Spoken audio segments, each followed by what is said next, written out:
Kita lanjutkan pelajaran dengan Kejadian pasal 2 ayat 1 sampai dengan 25. Demikianlah langit dan bumi dan segala isinya telah diselesaikan. Dan pada hari ketujuh Elohim menyelesaikan pekerjaannya yang telah dia jadikan. Dan pada hari ketujuh dia beristirahat dari seluruh pekerjaannya yang telah dia jadikan. Lalu Elohim memberkati hari ketujuh itu dan menguduskannya, karena di dalamnya dia telah beristirahat dari segala pekerjaannya yang telah Elohim ciptakan untuk menjadikannya. Jadi dari ayat ini kita belajar ya bahwa inilah hukum yang ada di dalam tubuh kita. 6 hari kita bekerja, 1 hari penuh kita harus beristirahat ya. Jadi ini bukan tentang Sabat Sabtu gitu ya. Sabat itu artinya istirahat. Jadi bagaimana kita manusia butuh 1 hari penuh istirahat dalam 7 hari ya, seperti itu. Inilah riwayat langit dan bumi ketika mereka diciptakan pada hari Yehova Elohim menjadikan bumi dan langit. Adapun segala tanaman di ladang belum ada di bumi, dan segala tumbuhan di ladang belum tumbuh, karena Yehova Elohim belum menurunkan hujan ke bumi dan belum ada manusia untuk mengerjakan tanah. Tetapi ada kabut naik dari bumi dan membasahi seluruh permukaan tanah. Dan Yehova Elohim membentuk manusia dari debu tanah, lalu dia mengembuskan nafas kehidupan ke dalam lubang hidungnya, dan manusia itu menjadi jiwa yang hidup. Nah, dari ayat-ayat ini kita belajar bukan berarti manusia itu diciptakan setelah hari ketujuh ya. Ini menggambarkan lebih detail ketika manusia dijadikan di hari keenam, bagaimana cara Tuhan menjadikan manusia itu ya. Nah, kita melihat dari sini ya. Kabut itu bicara tentang uap air yang mengandung udara dan itu membasahi permukaan tanah, dan Elohim ya membentuk manusia itu dari tanah yang ada kandungan kabut itu ya, yang mengandung kabut itu, air dan udara. Nah, jadi dari sini kita harus memahami bahwa tubuh kita ini terbuat dari tanah, air, dan udara ya. Sehingga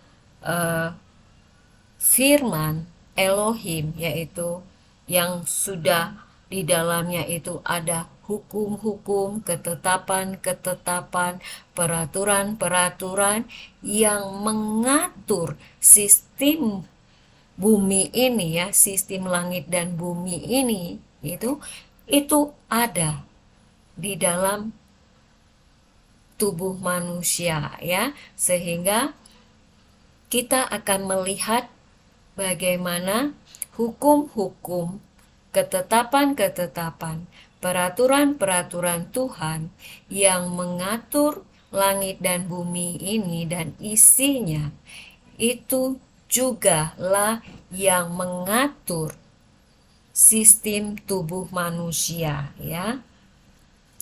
Kemudian berikutnya kita lanjutkan, dan dia menghembuskan nafas kehidupan ke dalam lubang hidung manusia, sehingga manusia menjadi jiwa yang hidup.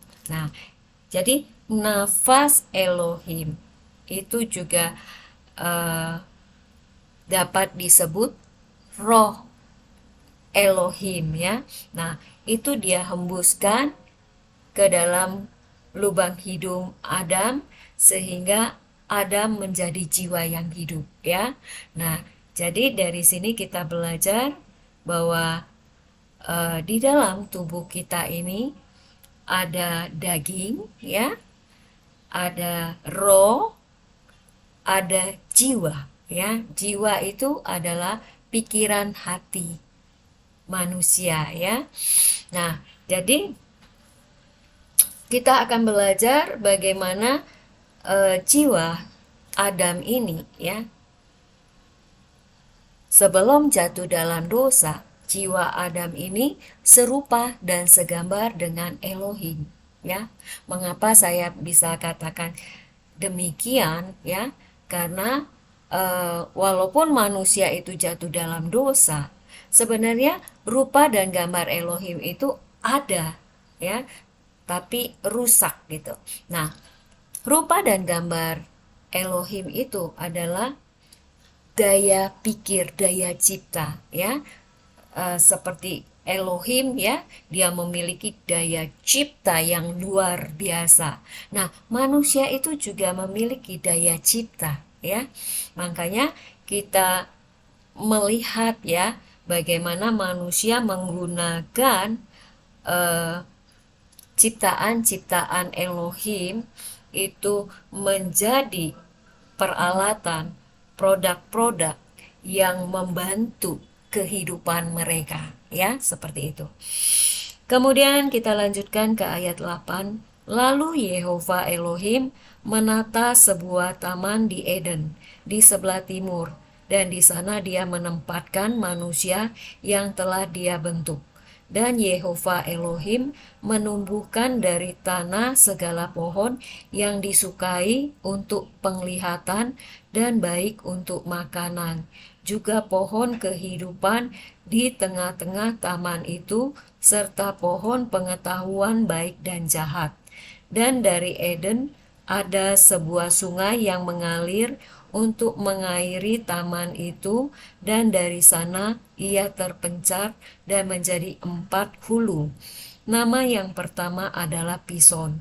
Itulah yang menyintari seluruh negeri Hawila, yang di sana ada emas, dan emas di negeri itu baik.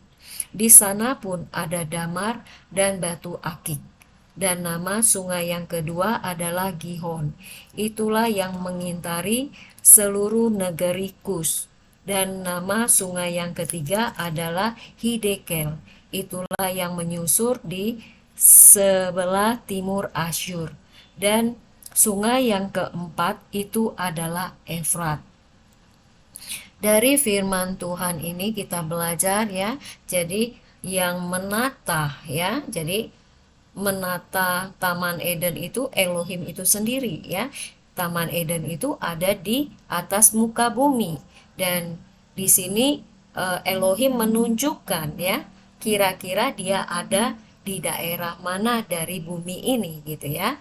Nah, kita melihat di sana juga Elohim menumbuhkan segala pepohonan ya, yang ada buahnya yang dapat dimakan oleh Adam ya. Ada 2 pohon yang namanya disebutkan di sini, dan pohon ini ditaruh di tengah-tengah taman, yaitu pohon kehidupan dan pohon pengetahuan baik dan jahat ya. Jadi ini adalah gambaran tentang Taman Eden ya. Lalu kita lanjutkan ke ayat berikutnya.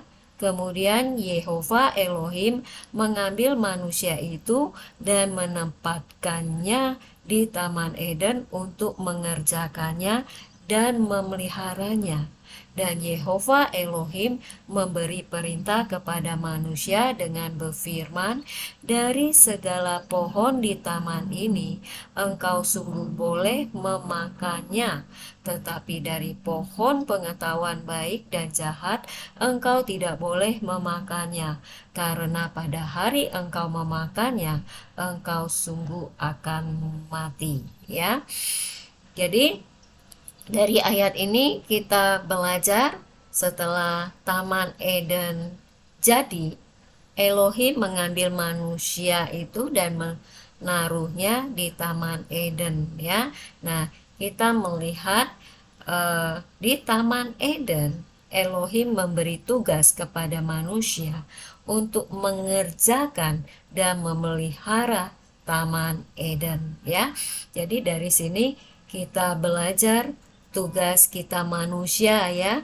Pertama, Tuhan memerintahkan untuk beranak cucu, berlipat ganda, memenuhi bumi, menaklukkan bumi, berkuasa atas segala ciptaan Tuhan yang ada di bumi ini ya.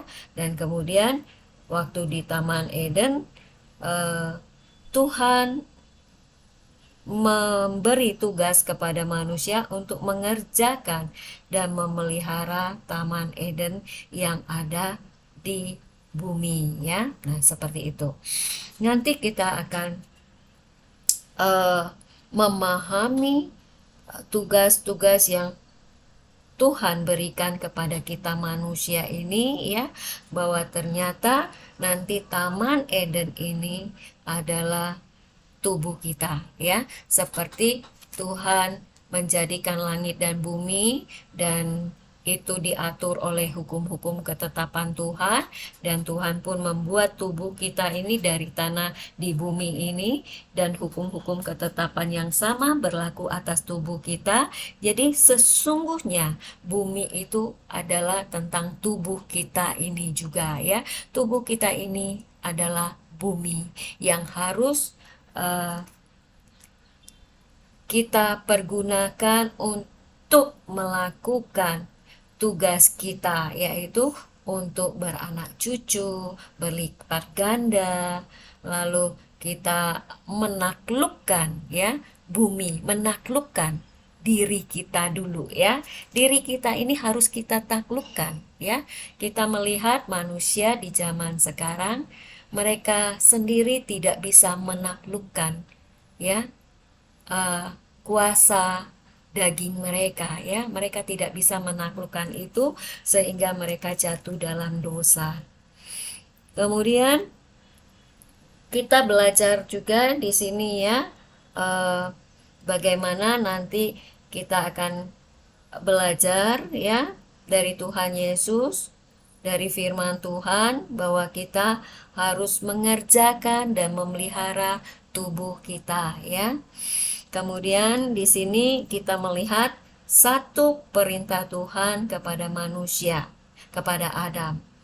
Dari segala pohon di taman ini, engkau sungguh boleh memakannya. Jadi semua buah di Taman Eden boleh dimakan, kecuali buah dari pohon pengetahuan baik dan jahat. Karena ketika manusia Adam memakannya, maka Adam akan mati ya. Jadi dari sini kita akan belajar ya, ini adalah suatu hukum yang ditetapkan oleh Tuhan. Jadi perintah-perintah Tuhan itu adalah hukum-hukum yang berlaku atas bumi ini dan atas tubuh kita manusia. Makanya ketika Adam melanggar perintah Elohim, terjadilah ya perubahan ya di dalam tubuhnya ya, yang disebut dengan penyimpangan, karena Adam menyimpang dari perintah Elohim, dari hukum-hukum yang ditetapkan oleh Elohim ya. Makanya penyimpangan yang terjadi pada tubuh manusia ya, ini sangatlah besar ya, yaitu kematian ya. Dulunya manusia Adam ini hidup dalam kekekalan sebelum dia melanggar perintah Tuhan ya. Tapi setelah dia melanggar, dia mengalami kematian secara rohani dan secara jasmani. Itulah perubahan besar yang terjadi pada tubuh manusia ya. Kemudian kita belajar pada ayat berikutnya, ayat 18 dan seterusnya. Dan Yehova Elohim berfirman, tidak baik kalau manusia itu seorang diri saja. Aku akan menjadikan baginya seorang penolong sebagai pasangannya. Dan Yehova Elohim membentuk dari tanah segala binatang liar di padang dan segala burung di udara, dan dia membawanya kepada Adam untuk melihat bagaimana dia akan menyebutnya. Dan apa yang Adam sebutkan bagi setiap makhluk hidup itu, itulah namanya. Dan Adam menyebutkan nama-nama untuk segala hewan dan untuk burung di udara dan untuk segala binatang liar di padang. Tetapi bagi Adam sendiri, dia belum menemukan seorang penolong sebagai pasangannya. Dan Yehova Elohim menimpakan kepada Adam tidur lelap. Maka dia tertidur, kemudian dia mengambil satu dari rusuk-rusuknya, lalu dia menutup daging di bawahnya. Dan Yehova Elohim membentuk rusuk yang telah dia ambil dari manusia itu menjadi seorang wanita, dan dia membawanya kepada manusia itu. Lalu Adam berkata, inilah dia, tulang dari tulangku dan daging dari dagingku, karena itu dia akan disebut wanita. Sebab dari pria dia ini telah diambil. Itulah sebabnya seorang pria akan meninggalkan ayahnya dan ibunya dan bersatu padu dengan istrinya, dan mereka menjadi satu daging. Dan mereka keduanya itu telanjang, manusia dan istrinya, dan mereka tidak merasa malu. Amin. Jadi dari firman Tuhan ini ya, kita tahu bahwa Adam itu benar-benar seorang diri di Taman Eden ya. Dia tidak memiliki teman lain karena tidak ada binatang di Taman Eden itu. Dia benar-benar sendirian ya. Dan kita melihat di sini Bapa Elohim sebagai Bapa yang baik ya. Dia hendak mendidik Adam anaknya ini ya, seperti kita orang tua yang mendidik anak kita yang dari bayi, kita didik dia makan gitu ya, kita didik dia merangkak berjalan ya, kita mendidik dia berbicara seperti itu. Nah, demikian juga Bapak Elohim ini mendidik Adam gitu ya. Nah, dia di sini dikatakan ya, aku akan menjadikan baginya seorang penolong sebagai pasangannya gitu ya. Lalu Elohim membentuk dari tanah-tanah itu hewan-hewan ya untuk ada di Taman Eden untuk menemani Adam ya. Tentu saja hewan-hewan di Taman Eden ini adalah hewan-hewan yang dapat berbicara dengan manusia. Makanya kita tidak heran nanti ular bisa bicara dengan Hawa gitu ya. Nah, tetapi ternyata Adam itu tidak menemukan penolong bagi dirinya walaupun dia ditemani oleh banyak binatang-binatang, dan binatang-binatang di Taman Eden ini ya seperti Adam yang belum mengenal dosa, sehingga seperti Adam yang hanya makan buah-buahan dan juga biji-bijian gitu ya. Maka hewan-hewan di Taman Eden ini mereka juga makannya tumbuhan hijau seperti itu ya. Sungguh indah ya, suatu keadaan yang damai. Tentu saja ada sukacita ya di sana karena adanya kehadiran Elohim yang setiap hari dia bergaul dengan Adam ya. Kemudian di sini kita juga belajar bagaimana Elohim mengambil tulang rusuk Adam untuk dijadikan wanita gitu ya. Nah, jadi dari sini kita belajar bahwa kita wanita ini adalah tulang rusuk Adam, kita ini pendamping bagi Adam, bagi pria gitu ya. Jadi kita pendamping, ada di sampingnya sebagai penolong, sebagai pelindung, karena tulang rusuk itu fungsinya pelindung organ dalam kita. Tulang rusuk itu tempat menempelnya otot. Tulang rusuk itu adalah untuk membantu pernafasan. Nah, seperti itu ya. Jadi pembantu, penolong ya, kemudian pelindung, ya, kemudian tempat melekat, ya, seperti itulah tulang rusuk. Kemudian eh, jadi kita wanita ini bukan untuk diinjak-injak pria, dan juga bukan untuk kepala dari seorang pria untuk mendominasi pria. Tidak, kita ini ada di samping pria, menjadi penolong, pelindung, ya, tempat eh, seorang pria mencurahkan isi hatinya, ya, kegalauannya, gitu ya. Nah, jadi bagaimana kita wanita mendampingi suami kita, kita harus melindungi, ya, keluarga kita, suami anak-anak kita, ya, dan juga menolong mereka, ya. Dan kita melihat zaman sekarang wanita tidak memahami fungsi mereka, ya. Jadi kita belajar lagi melalui firman Tuhan ini fungsi seorang wanita, ya. Nah, itulah sebabnya di sini digambarkan, ya, pria dan wanita itu bersatu menjadi satu daging, ya. Nah, di sini adalah bicara ketika kita pria dan wanita menikah, ya, kita itu bersetubuh. Jadi pria dan wanita ini tidak terpisahkan, ya. Artinya begini, satu daging itu.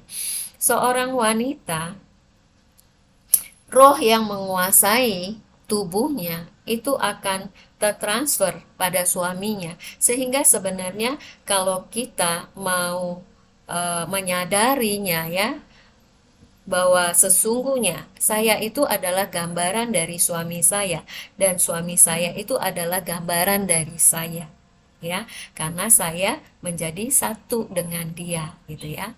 Jadi ketika kita merasa disakiti oleh pasangan hidup kita, kita tidak boleh menyalahkan dia. Kita harus introspeksi diri kita. Apakah kita ini juga menyakiti dia, gitu ya? Dan apakah kita ini di dalam diri kita juga ada roh percabulan sehingga membuat pasangan hidup kita cabul, berzina dengan wanita lain, gitu ya.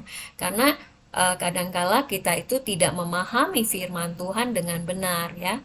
Kita harus tahu ketika kita tidak taat pada perintah Tuhan, ya, kita itu membuat tubuh kita ini uh, dimasuki oleh roh jahat. Nah, roh jahat itu jenisnya apa, gitu ya? Nah, apakah roh yang cabul, gitu ya? Nah, ketika roh cabul, roh jina itu masuk ke dalam tubuh kita, itu akan tertransfer ke tubuh pasangan hidup kita ketika kita bersetubuh dengan dia, gitu ya. Nah, makanya mengapa seorang wanita itu harus hidup dari perkataan-perkataan Tuhan, hidup dari firman Tuhan. Mereka harus menjaga pikiran hati mereka dengan firman Tuhan. Makanya nanti kita akan melihat bagaimana Tuhan memberi perintah kepada Hawa untuk menginjak kepala ular. Nah, itu. Kadangkala kita wanita tidak sadar, ya. Kita memasukkan ajaran, ya, perkataan dunia ini ke dalam pikiran kita melalui tontonan, ya. Misalnya seorang wanita suka melihat drakor, lalu dia melihat aktor pria, gitu ya. Aku pengen suamiku seperti dia, ingin, ya, suami Anda seperti dia. Itu kan Anda menginginkan. Nah, menginginkan itu apa? Dosa. Ingat 10 perintah Tuhan, hukum ke-10, jangan menginginkan. Nah, ya.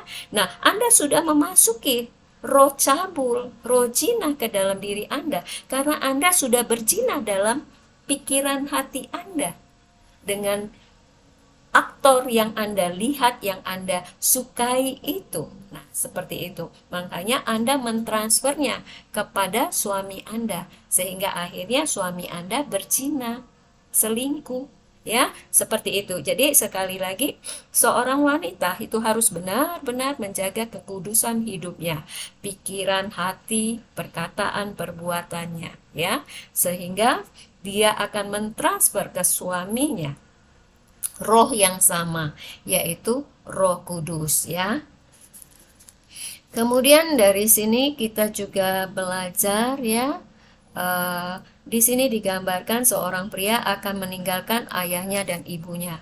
Ini bukan soal kita meninggalkan orang tua kita secara jasmani, bukan ya. Di sini adalah bicara tentang jiwa ya, karena kita ini kan sejak kecil dididik oleh perkataan-perkataan orang tua kita ya, sehingga pikiran hati kita ini ya penuh dengan ajaran dan perkataan-perkataan orang tua kita. Nah, ketika kita hendak menikah, semua perkataan ajaran orang tua kita itu harus sudah keluar dari pikiran hati kita ya. Karena kalau itu tidak dikeluarkan dari pikiran hati kita, akhirnya rumah tangga kita akan kacau ya. Nah, makanya cara mengeluarkan perkataan-perkataan, ajaran-ajaran orang tua kita yaitu dengan firman Tuhan. Hanya perkataan Tuhan saja yang kita taati, hanya ajaran Tuhan saja yang kita taati. Seperti itu ya. Kemudian yang berikutnya, dan mereka keduanya itu telanjang, manusia dan istrinya, dan mereka tidak merasa malu. Kenapa mereka tidak merasa malu? Karena mereka masih serupa dan segambar dengan Elohim, sehingga ada kemuliaan Elohim yang menutupi ketelanjangan mereka ya. Demikianlah firman Yehova Elohim, Tuhan Yesus memberkati. Amin.